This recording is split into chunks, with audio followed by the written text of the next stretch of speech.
di rumah. Barang itu ada yang ketinggalan di kamar mandi tuh, Pak. Kamar mandi Alfa Ya, ini. di kamar mandi Alfa. Baju saya ketinggalan di kamar mandi. Terus? Saya langsung lari nih dari kontrakan, langsung mau ke sini. Tiba-tiba pas di jalan tuh di sini ada motor dua. Ya, kan ada motor dua tapi orangnya cuma satu. Orangnya udah di sini semua, 3 orang tuh. Udah duduk di bangku. Enggak, udah lagi pada berdiri semua. Terus? Berdiri, tiba-tiba yang satu masuk, yang dua masih jaga. Saya masuk ke dalam sini, lihat dulu keadaan, takutnya ada apa-apa. Tahu-tahu mereka masuk, terus pintu ditutup. Saya langsung lari ke belakang, bilang sama warga, kayaknya yang ada yang aneh di Alfa itu. Terus? Saya panggil keluarga untuk ke sini, sudah pada ngepung, saya gedor-gedor, dikiranya takutnya ada apa-apa kan.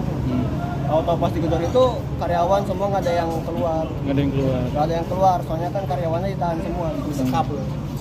Curiga, mulai curiga Kang? Ya, mulai curiga dari situ. Terus?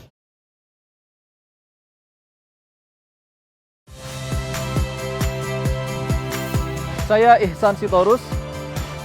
Saksikan program-program Kompas TV melalui siaran digital, pay TV, dan media streaming lainnya.